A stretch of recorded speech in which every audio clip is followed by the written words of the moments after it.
Welcome, everyone, to 55 and 5. I'm Ian Riccaboni, joined by Cary Silkin. Cary, folks are listening to us via audio now on adfreeshows.com. And I was so happy last week to be able to talk about finally someone that I knew a lot about and deserves to be spoken about, the great Bobo Brazil. One of the all-time legends in wrestling. And what Cary's referring to, if this is your first time joining us, is 55 and 5. Parkhurst, a trading card company based out of Canada, released two wrestling trading card sets, one in 1954, one in 1955. Cary started collecting the 54s. I started collecting the 55s. I beat him to the punch. I finished the set, and now I have a whole bunch of cards, some of which I know of the wrestlers, some of which may have been lost to the sands of time in wrestling history. We're here to tell you all about them in 5-minute history lessons or less.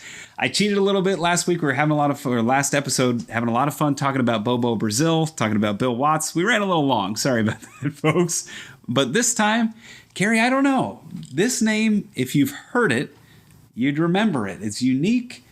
I'm interested to see where this one lands. Had a pretty interesting career. I'm going to show him to the camera right now. Beautiful pink background. One of my favorite cards in the set. Has a nice gum stain on the back. So these cards must have been distributed with gum. I'm going to set the timer on my phone. Cary and I can be verbose. So we want to make sure we stay within the 5-minute limits. Cary, do you know anything about Danno O'Shocker? No. Oh, no. I mean, a name like that, you would know, unless in your notes he used a different name at some point. But as Danny, is it Danny O'Shocker? Danno O'Shocker. Double O. Double I. Yeah, it's a double O. And interesting to note, we mentioned last time with the Bobo Brazil card, there may have been some misinformation. My notes have Danno O'Shocker possibly coming from Scotland. The card says he's from Hamilton, Ontario. So that's an interesting point of contention right out of the gate. But Danno O'Shocker wrestled, he debuted in 1937 in America in Portland, Oregon. So when this card came out, he'd been wrestling 20 years already. Yeah, just about 20 years. Retired in 1963, 1997. He passed away. He was responsible for a small riot in Sandusky, Ohio in 1952. I found that on newspapers.com, and on there they misspelled his name. His last name, they spelled it Schocker. So I had to pull teeth to find that. But a small riot in Sandusky, Ohio, before his match because they were throwing too many fisticuffs, if I understood the article correctly. Yeah, go ahead. I'm going to comment on that. Yeah, he cut his teeth in the U.S. with Sam Mushnick in 1954. Went to Maple Leaf Wrestling next. He was a mainstay in the Maple Leaf Wrestling NWA Upstate region. So a lot of the guys we're seeing, if you look at their match results, they tended to go to Maple Leaf in Toronto, then go to Buffalo, swing through Cleveland, and really do that loop and really hug, I guess it would be Lake Erie, and really hug that area. He'd go down to Georgia, where he wins a lot, Georgia Championship Wrestling, teams with Farmer Jones down there, which is the name that I've heard. Yeah.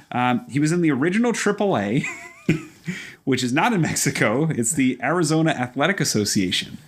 Wrestling in Arizona is a subject that you never hear about much, territorial wrestling in Arizona. Right. Until the WWE, that's one area that the WWF really was able to finally break through with in the 1980s and 90s. Although it is mentioned in the Sweet Daddy Siki documentary. There you go. I'll have to check that out.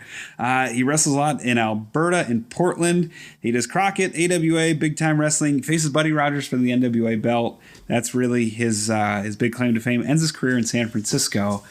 Danno O'Shocker, not the most notable guy, but had a nice lengthy career. Well, I'm sorry I couldn't contribute anything, but what I can contribute is our good friend Bushwhacker Luke told me when he first started wrestling, we're talking him being 18 in New Zealand. Mm-hmm. They used the British round system, and the riot that Danno O'Shocker did because of fisticuffs Luke told me when he first started wrestling, if you threw a punch, the police would come to the ring. Wow. Right. They weren't smartened up. And it was supposed to be wrestling. So to prevent a possible riot, the police would come to the ring. So Luke, maybe, I don't know if Luke would know this guy, but Luke knows those circumstances. Amazing. That was December 1952. And again, newspapers.com, Sandusky, Ohio. I read the article as saying it was a little tricky to kind of figure out what was happening without the context, but it makes sense in that context that there would have been either fan interaction or they mentioned the police having to step in, and the word fisticuffs was used. So I'm assuming somebody threw a punch and then it was over. Right. Amazing. So Danno O'Shaker, nice long career. Beautiful card. Beautiful card. Nice pink background.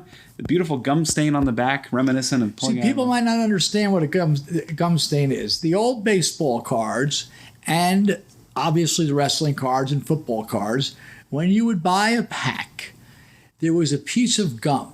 And you might not believe this, but in my history of buying hundreds and hundreds of packs, asking my dad, can I get a quarter or whatever, they were nickel. Mm-hmm.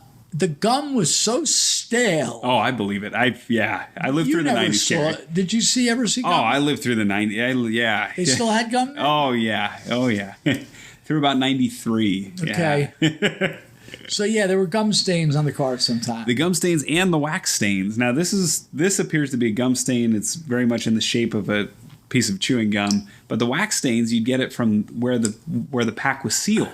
You get on the first pack, the first card out of the back of the pack, too. I want to say one of the baseball card companies in the 60s, maybe it was Flair, put out a cookie, some kind of stale graham cracker. Tied back to wrestling, the UWF allegedly had cookies. Right. But unfortunately, no one ever saw them released, so we'll never know. But there you have it. Danno O'Shaker. Bobo Brazil, we know who that is. Danno O'Shaker, not so much. But we learned a little bit. It was a good one. It was a good one. We learned a little bit about him today. Nice long career.